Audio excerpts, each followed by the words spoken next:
Good afternoon, everybody. How are we? It's a newsy day indeed. And last night we saw the very best of America. After spending nearly 300 days aboard the International Space Station, Butch Wilmore and Suni Williams are back on Earth. These two incredible astronauts were only supposed to be up there for 8 days, but because of the Biden administration's lack of urgency, they ended up spending 9 months in space. Joe Biden's lack of courage to act boldly and decisively was a big reason why Butch and Suni did not make it back until yesterday. But President Trump doesn't waste time. Immediately after taking office, President Trump directed Elon Musk and SpaceX to rescue these brave astronauts alongside NASA. The president also called the acting administrator of NASA and told her to bring the astronauts home as soon as possible. As acting administrator Janet Petro said herself yesterday, per President Trump's direction, NASA and SpaceX worked diligently to pull the schedule a month earlier. The president looks forward to welcoming Butch and Suni to the Oval Office when they are recovered. This historic mission brings new meaning to President Trump's promise to always look out for the forgotten man and woman. On another important matter, yesterday, President Trump and President Putin spoke about the need for peace and a ceasefire in the Ukraine war. Both leaders agreed this conflict needs to end with a lasting peace and also stressed the need for improved bilateral relations between the United States and Russia. President Trump also spoke with President Zelensky this morning to align both Russia and Ukraine in terms of their needs and requests. As President Trump has said repeatedly, the precious lives and money that both Ukraine and Russia have been spending in this war would be better spent on the needs of their people. This terrible conflict would have never started with President Trump in charge, but he's determined to end it once and for all. President Trump also promised maximum transparency and a commitment to rebuild the trust of the American people in our intelligence community. Part of that promise was to fully release previously classified records related to the assassination of former President John F. Kennedy, and he made that happen yesterday. This historic release consisted of approximately 80,000 pages of previously classified records that are now published.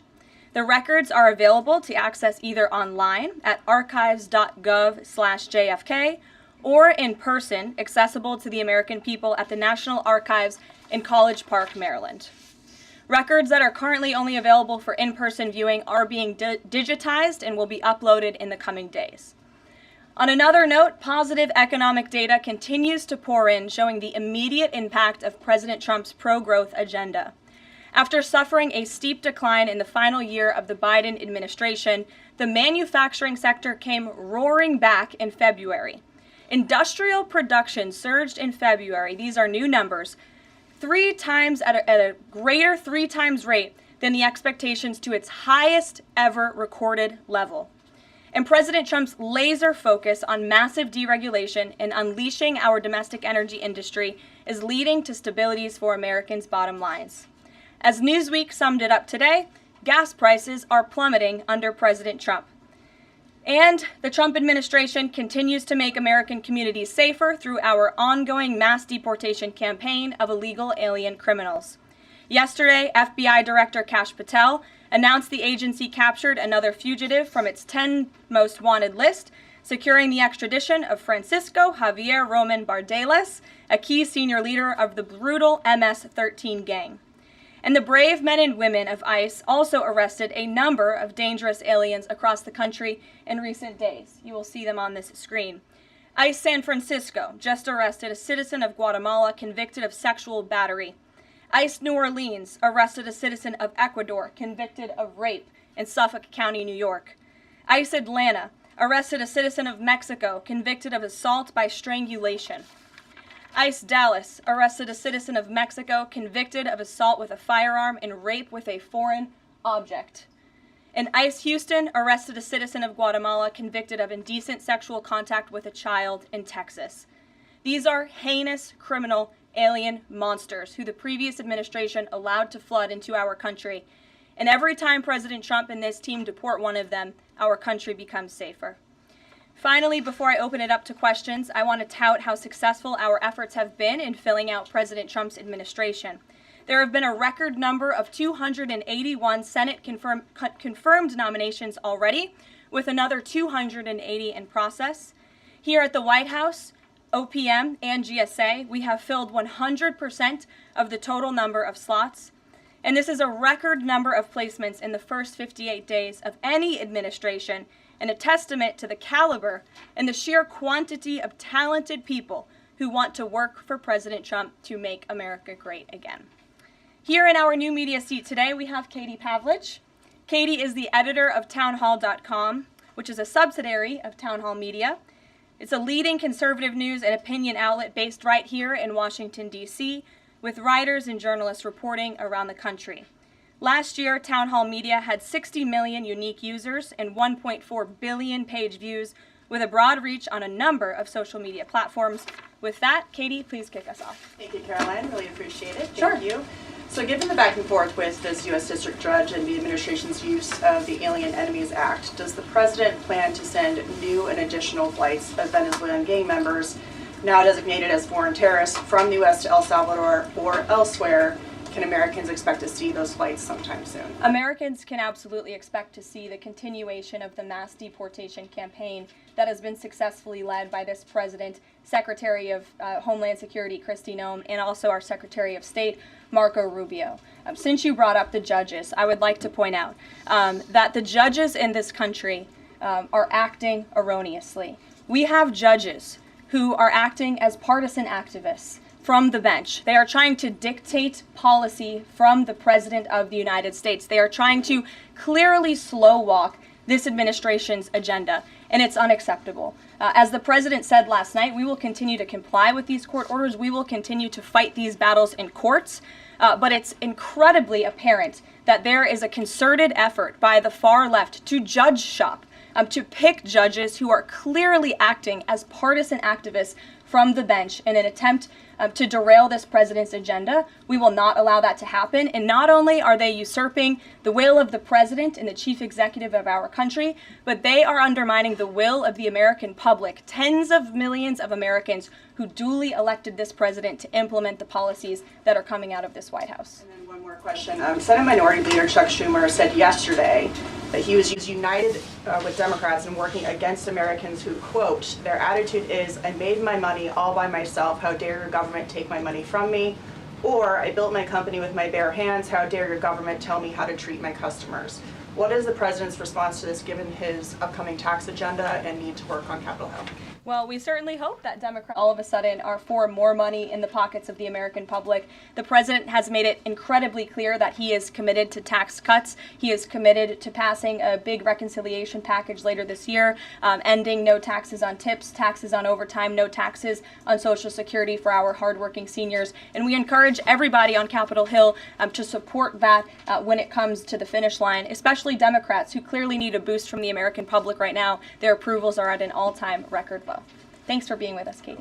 Garrett. I have one other question, but I want to follow up on Katie's question, actually. You said the mass deportation campaign would continue, but she asked about the flights specifically. Will those flights to El Salvador continue while this case is being appealed? We don't have any flights planned specifically, but we will continue with the mass deportations. And I would just like to point out that the judge in this case is essentially trying to say that the president doesn't have the executive authority to deport foreign terrorists our American soil. That is an egregious abuse of the bench. This judge does not have that authority. It is the opinion of this White House and of this administration, and that's why we're fighting this in court. And it's very, very clear that this is an activist judge who is trying to usurp the president's authority. Under the Alien Enemies Act, the president has this power, and that's why this deportation campaign has continued. And this judge, Judge Boasberg, is a Democrat activist. He was appointed by Barack Obama. His wife has donated more than $10,000 to Democrats, and he has consistently shown his disdain for this president and his policies, and it's unacceptable. I wanted to go about the idea that these people are all foreign terrorists, but Judge Boasberg was originally appointed by George W. Bush and then elevated by Barack Obama. I just feel like I should clear that up. Well, let me just say something to that effect, Garrett. 67% of all of the injunctions in this century have come against which president? Donald J. Trump. Let me say that again. 60% of the injunctions by partisan activists in the judicial branch have come against President Donald Trump, and 92% of those have been from Democrat-appointed judges. This is a clear, concerted effort by leftists who don't like this president and are trying to impose or slow down his agenda. So, given that, do you think it's a good use of Congress's time and the president's political capital to try to impeach and remove a federal judge, which would take 67 votes you're unlikely to get in the Senate? Well, look, the president has made it clear that he believes this judge in this case should be impeached, and he has also made it clear that he has great respect for the Chief Justice John Roberts, and it's incumbent upon the Supreme Court to rein in these activist judges. These partisan activists are undermining the judicial branch by doing so. We have co-equal branches of government for a reason, and the president feels very strongly about that. Jackie. Thanks, Karoline. What options does the president have to, he says he's going to follow court orders. He wouldn't defy a court order, but he's raised these concerns about these judges acting in such a partisan way. What option does he have to ensure that his agenda continues to move forward while this is ongoing and the judges appear to be trying to just block and delay and impede? Well, you're right. They are trying to block, delay, and impede. This is lawfare. The president is no stranger to it. He faced it in his campaign, and this is a continuation of the lawfare that President Trump faced as a candidate, and he's now unfortunately facing as a president. Clearly, these partisan activists in the judicial branch didn't get the memo on November 5th when the American people overwhelmingly re-elected this president to continue with mass deportations. So White House counsel and the Department of Justice are working on this. They're appealing these cases, and we will continue to use the full weight of the White House counsel's office and the president's team of lawyers to fight this in court, because we know we will win, even if we have to go all the way to the Supreme Court. One more on PDA. Andy McCarthy said in an interview with Hugh Hewitt, he certainly agrees with what the president is trying to do with the Alien Enemies Act, but he's not sure that the law is completely on his side. He cites some previous Supreme Court rulings dealing with enemy combatants in wartime, says that even they have a challenge or a right to challenge their detention in court. He raised concern also that while TDA has been designated as a terrorist organization, these individuals hadn't been prosecuted for terrorism. So my question is, will the president ask Congress potentially to declare war on these cartels for the invasion that he's talked about so that he's on stronger legal footing? Well, we absolutely disagree with the legal opinion of the individual that you mentioned. We would not have moved forward with this if we didn't believe the president. This was within the president's executive authority to continue with this mass deportation effort under the authority provided to him under the Alien Enemies Act. And when you read the act, as I did last time at the podium, a predatory incursion is absolutely what has happened with Tren de Aragua. They have been sent here by the hostile Maduro regime in Venezuela, and the president, immediately upon taking office, designated TDA as a foreign terrorist organization. And under this act, it is within the president's authority to deport these terrorists. And anybody trying to defend these terrorists who have now been sent off of American soil should talk to the families of the individuals who these heinous monsters have killed and have raped. If you talk to those families, they are so heartened by the president's decision to take tough action and to use his executive authority, something that no other president has been willing to do, because President Trump does what he says he's going to do, and he is deporting these foreign terrorists from American soil to secure our homeland, and he's within his rights to do that. Jennifer.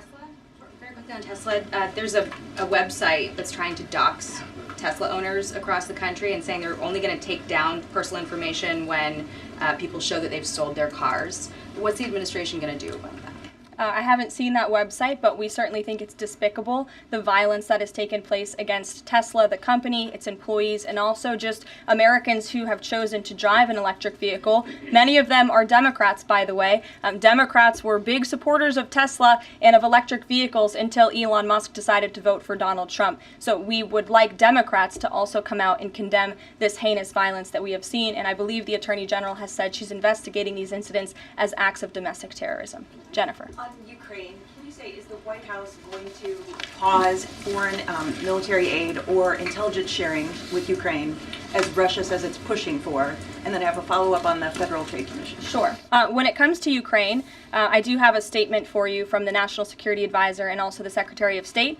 First, I'd like to reiterate what the President said earlier following his call with President Zelensky this morning. He said he just completed a very good telephone call with President Zelensky. It lasted approximately 1 hour. Much of the discussion was based on the call made yesterday with President Putin in order to align both Russia and Ukraine in terms of their requests and needs.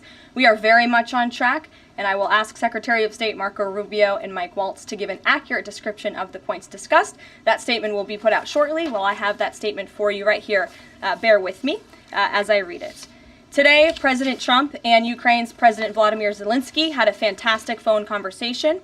President Zelensky thanked President Trump for a productive start for the work of the Ukrainian and American teams in Jeddah on March 11th. The meeting of the senior officials from both nations significantly helped in moving toward ending the war. President Zelensky thanked President Trump for the support of the United States, especially the Javelin missiles that President Trump was first to provide in his efforts towards peace. The leaders agreed Ukraine and America will continue working together to bring about a real end to the war, and that lasting peace under President Trump's leadership can be achieved. President Trump fully briefed President Zelensky on his conversation with Putin and the key issues discussed. They reviewed the situation in Kursk and agreed to share information closely between their defense staffs as the battlefield situation evolved. President Zelensky asked for additional air defense systems to protect his civilians, particularly Patriot missile systems, and President Trump agreed to work with him to find what was available, particularly in Europe. The two leaders also agreed on a partial ceasefire against energy. Technical teams will meet in Saudi Arabia in the coming days to discuss broadening the ceasefire to the Black Sea on the way to a full ceasefire. They agreed this could be the first step toward the full end of the war and ensuring security. President Zelensky was grateful for the president's leadership in this effort and reiterated his willingness to adopt a full ceasefire. President Trump also discussed Ukraine's electrical supply and nuclear power plants. He said that the United States could be very helpful in running those plants with its electricity and utility expertise. American ownership of those plants would be the best protection for that infrastructure and support for Ukrainian energy infrastructure.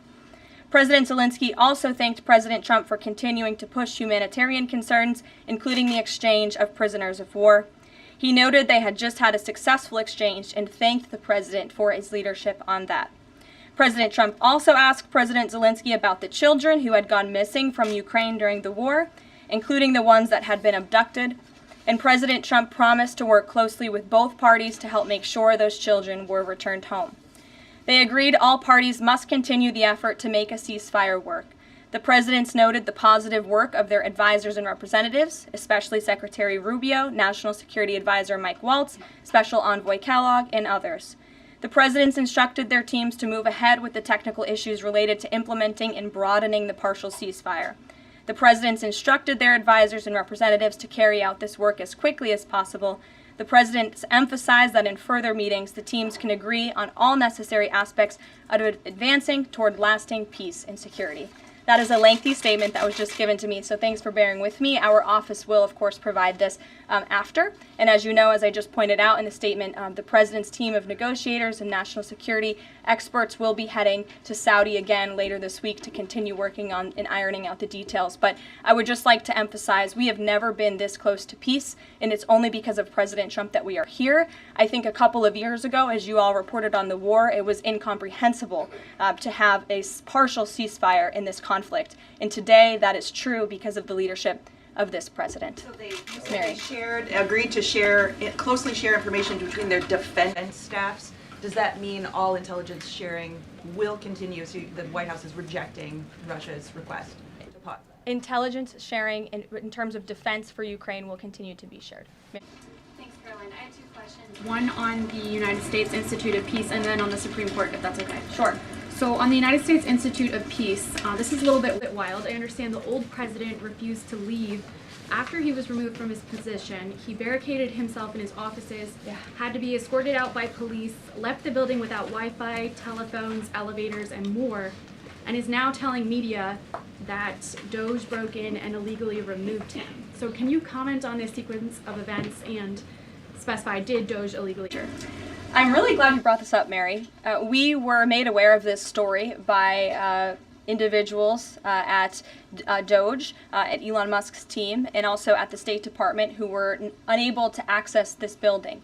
And it became very clear that there was a concerted effort amongst the rogue bureaucrats at the United States Institute of Peace to actually physically barricade themselves essentially inside of the building to prevent political appointees of this administration who work at the direction of the President of the United States to get into the building. There was a piece in the Daily Caller, thank you for sharing the truth on this, about what happened. Staff contacted the MPD in an attempt to prevent Doge personnel from entering. They barricaded the doors. They also disabled telephone lines, internet connections, and other IT infrastructure within the building. They distributed flyers internally, encouraging each other to basically prevent these individuals from accessing the building. I use this to say this is what Doge and this administration is facing. It's a resistance from bureaucrats who don't want to see change in this city. President Trump was elected on an overwhelming mandate to seek change and implement change, and this is unacceptable behavior. Thank you. And just really quick on the Supreme Court. I know it's been almost 3 years now since the leak of the draft Dobbs opinion to Politico, actually. A leak which sparked protesting outside the homes of the justices and even brought on one attempted assassination attempt. I know Justice Alito said that it made the justices targets for assassination, but yet the Supreme Court has not tracked down any leaker. Does the White House have interest in finding out who that leaker was, and can you comment on that at all? I know generally speaking the president has an interest in finding leakers and he believes it's acceptable, and it's the position of this administration. You've seen the Secretary of Homeland Security has taken tough action at her agency. Leaking is unacceptable to this president and to the leaders across the board in this cabinet, especially when it puts people in harm's way. Sure. Thank you, Karoline. A mom whose daughter was forced to change in a locker room with a biological male at school filed a complaint with the DOJ. How will the Trump DOJ deal with violations of President Trump's orders protecting women and girls like this? I would defer you to the Department of Justice on that specific case, but the president has made it incredibly clear that it is the policy of this administration that there are only two genders, male and female, only two sexes rather, male and female, and that we are not going to tolerate such behavior by men pretending to be women. The president will continue to strongly stand for the rights of women and girls, not just in sports and on athletic fields, but also in private spaces like locker rooms and bathrooms. Sure. Go ahead.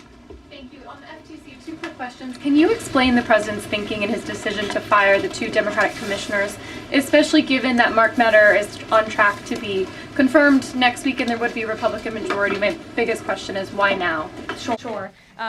Because the time was right to let these people go. The president absolutely has the authority to do it, and they were given ample notice in a letter that I believe your outlet reported on, so it pretty much explains exactly why this administration chose to let those individuals go. Is the ultimate goal to get this to the Supreme Court to try to overturn the 1935 precedent? The goal was to let these individuals go. If we have to fight it all the way to the Supreme Court, we certainly will. Rachel.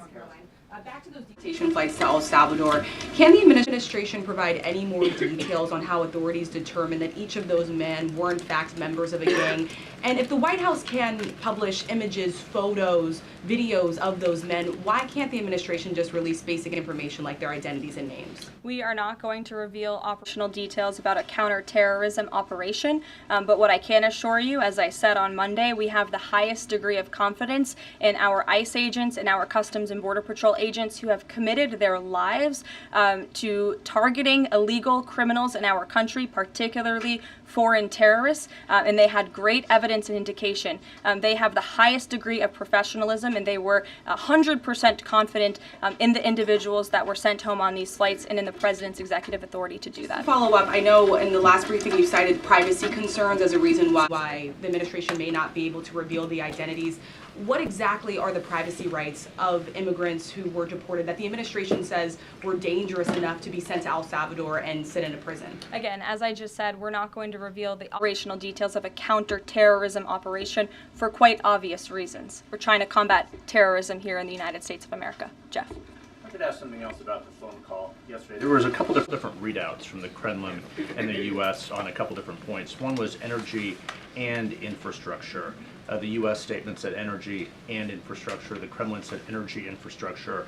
What is your understanding of what the actual substance of that disagreement was, then I have one other question on that. I would defer you to the readout that was provided by the White House. That's our understanding, and that's the truth. And if I could ask a question about the judge as well. How does a president define a bad judge? Is it just someone who disagrees with him?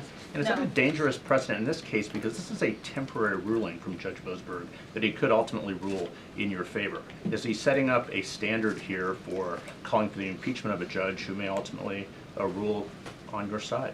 No, it has nothing to do with disagreeing with the president on policy. It's with disagreeing with the Constitution and the law.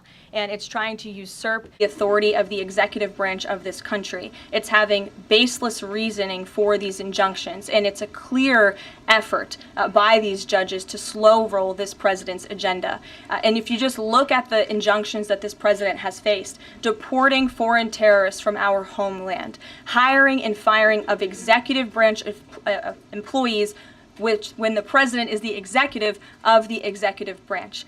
You also see an injunction by a partisan activist judge when it comes to the Secretary of Defense trying to determine the readiness of our troops and the qualifications of our troops in our armed forces. Does a single district court judge really have more authority over the Commander-in-Chief and the Secretary of Defense to determine who should serve in our United States Armed Forces? Absolutely not. Anyone who has taken a basic civics lesson can understand that, and it's ridiculous lawfare that we are witnessing. And it's. The president said he respects the Chief Justice here.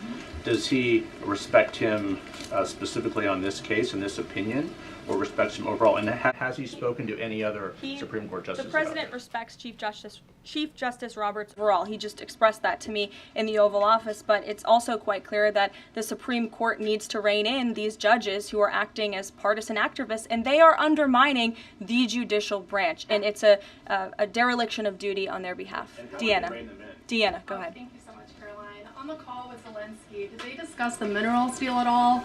Is that back on the table, and what do the Ukrainians have to do to get that back on the table? And then one on the Russia call as well. Again, I just provided a very lengthy readout of the call that was provided by the Secretary of State and the National Security Advisor.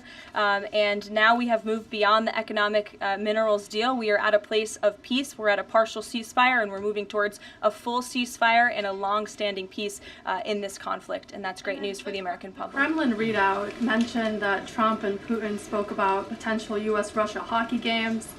And the Kremlin readout also said that Russia wanted the U.S. to stop U.S. intelligence and U.S. funding to Ukraine. The president has said that that conversation did not happen. Just wondering if you can get us any more clarity on that. And also, again, if it's energy infrastructure or if it's energy and infrastructure, because I think there is a big difference between that. Again, as for the readouts of the call, I would defer you to ours. And when it comes to the topic of hockey, it did come up. However, we're more interested in securing a peace deal than scheduling hockey games right now. Sean. Hey, about the deportation flight. So, was it the president himself who directed the planes to stay in the air after the judge ordered them to turn back?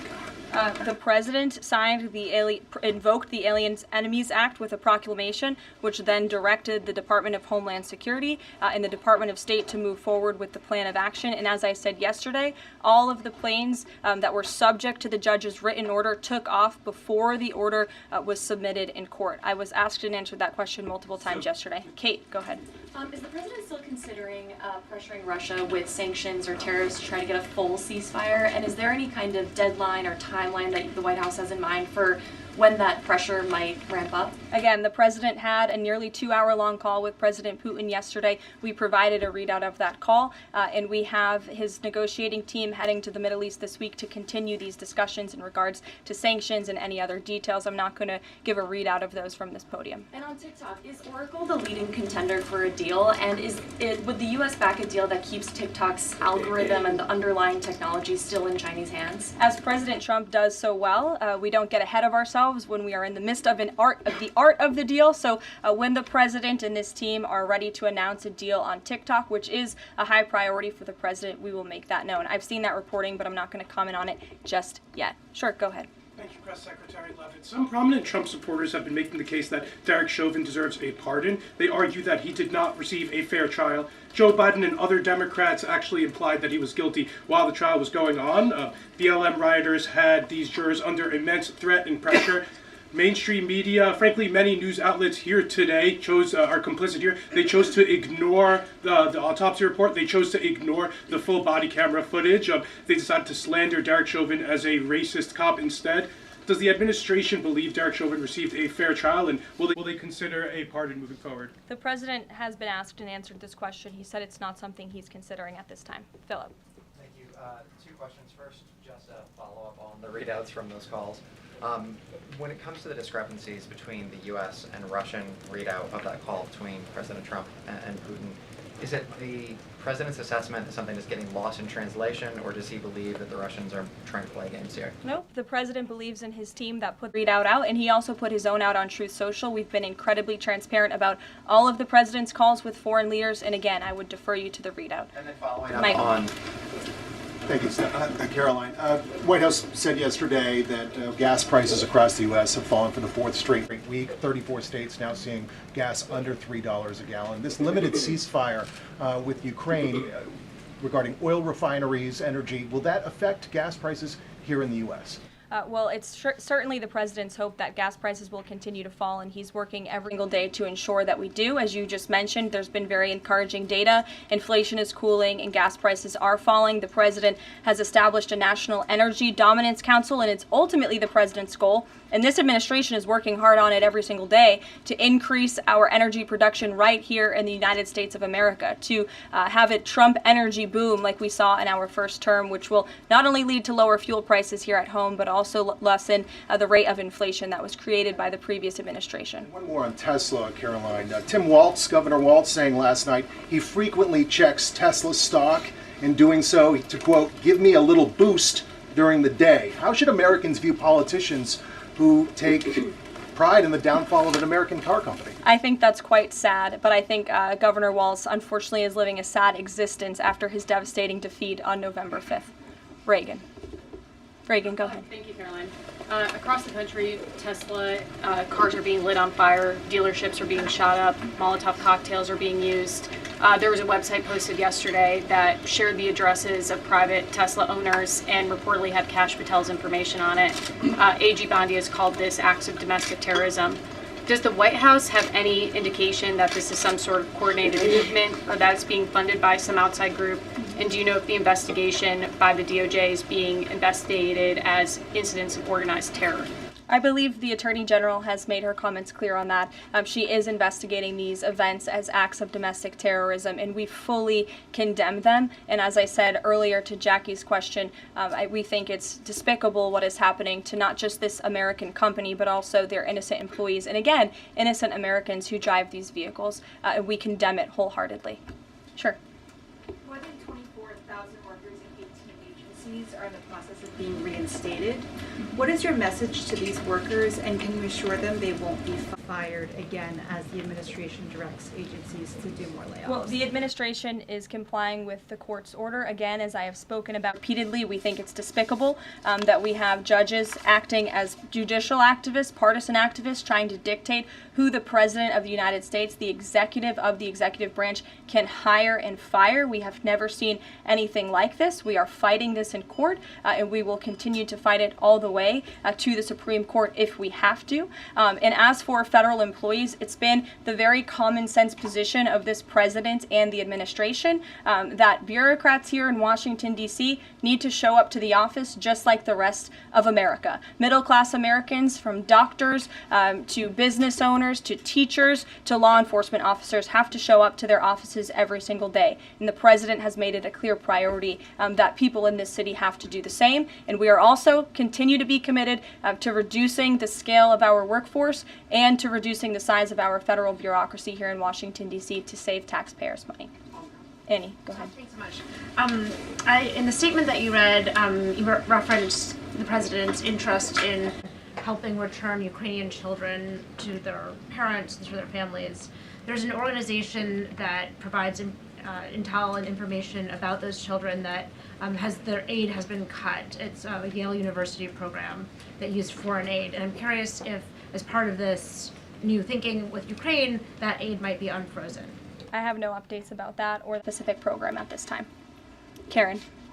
Just to follow up on your answer to the question on the minerals deal, you said that the White House has moved beyond the minerals deal. What does that mean? Is that no longer on the table? Nope. It means the minerals deal was that first set of framework that you all saw in that very public meeting with President Zelensky and President Trump in the Oval Office. We are now focused on a long-term peace agreement. As you know, on that deal or that meeting between President Zelensky and President Trump, the Ukrainian president at the time wasn't talking about a greater peace deal. We are now at that place where we are talking about that. So we've moved beyond just the economic minerals deal framework, and we're looking at a lasting ceasefire. Right now we're at a partial ceasefire, but again, the president is sending his highly skilled, intelligent, and experienced team to Saudi Arabia later this week to continue fighting for peace in this conflict. And I would just reiterate one more time, we have never been closer to peace than we are today. Thank you very much, everybody. We'll see you later. Karoline, you got a question?